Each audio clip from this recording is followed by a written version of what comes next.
ನಮಸ್ಕಾರ. ಇವತ್ತು ನಾನು ಒಂದು ವೈರಲ್ ಎಗ್ ರೆಸಿಪಿನ ಟ್ರೈ ಮಾಡ್ತಾ ಇದ್ದೀನಿ. ನೋಡುವ ಯಾವ ರೀತಿ ಬರುತ್ತೆ ಅಂತ ಹೇಳ್ಬಿಟ್ಟು. ಇನ್ಸ್ಟಾದಲ್ಲಿ ಆಗಿರ್ಬೋದು, ಫೇಸ್ಬುಕ್ ಅಲ್ಲಿ ಆಗಿರ್ಬೋದು, ಮೊಟ್ಟೆ ಮೇಲೆ ಮೊಟ್ಟೆ ಹಾಕಿ ಒಂದು ಎಗ್ ರೆಸಿಪಿ ವೈರಲ್ ಆಗ್ತಾ ಇದೆ.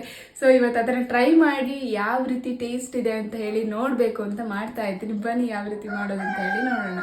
ಇಲ್ಲಿ ನೋಡಿ, ಒಂದು ಮೊಟ್ಟೆ ತಗೊಂಡಿದ್ದೀನಿ. ಅದಕ್ಕೆ ಸ್ವಲ್ಪ ಖಾರದ ಪುಡಿ, ಗರಂ ಮಸಾಲೆ ಪುಡಿ, ಹಾಗೆ ಸ್ವಲ್ಪ ಉಪ್ಪು ಹಾಕೊಂಡು ಆ್ಯಂಡ್ ಒಂದು ಸ್ವಲ್ಪ ಅರಿಶಿನ ಪುಡಿ ಕೂಡ ಹಾಕೊಂಡಿದ್ದೀನಿ. ನಾನು ಚೆನ್ನಾಗಿ ಈ ಥರ ಮಿಕ್ಸ್ ಮಾಡಿ ಇಟ್ಕೊಂಡಿದ್ದೀನಿ. ಇನ್ನು ಇವಾಗ ಒಂದು ಪಾತ್ರೆ, ಒಗ್ಗರಣೆ ಹಾಕುವಂಥ ಪಾತ್ರೆ ಕೂಡ ಆಗುತ್ತೆ, ಅಥವಾ ಚಿಕ್ಕ ಬಣಲ್ ಇದ್ರೆ ಕೂಡ ಆಗುತ್ತೆ. ಆಯ್ತಾ, ಬನ್ನಿ ಇವಾಗ ಮಾಡುವ. ಇವಾಗ ಇದಕ್ಕೆ ಸ್ವಲ್ಪ ಎಣ್ಣೆ ಹಾಕೊಂಡಿದ್ದೀನಿ. ಬೇಯಿಸಿರೋ ಮೊಟ್ಟೆ ಇದೆ, ಹಾಕೊಳ್ಳುವ. ಅದರ ಮೇಲೆ ನಾವು ಇವಾಗ ಮೊಟ್ಟೆ ಒಂದು ಕಲಿಸ್ಕೊಂಡಿದ್ವಲ್ಲ ಅದನ್ನ ಹಾಕೊಳ್ಳುವ.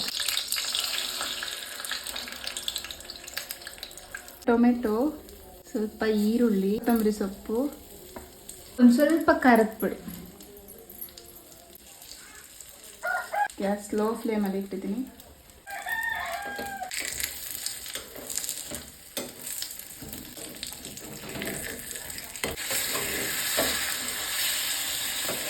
ವೈರಲ್ ಹೋಗಿ ಏನೋ ಆಯ್ತು.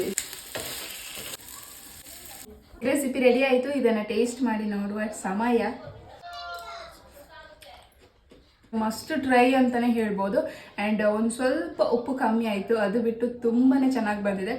ನೀವು ಕೂಡ ಒಂದ್ಸಲ ಟ್ರೈ ಮಾಡಿ ನೋಡಿ ಟೇಸ್ಟ್ ಹೇಗಿತ್ತು ಅಂತ ಹೇಳ್ಬಿಟ್ಟು ಕಮೆಂಟ್ ಮಾಡಿ. Thank you for watching. Bye.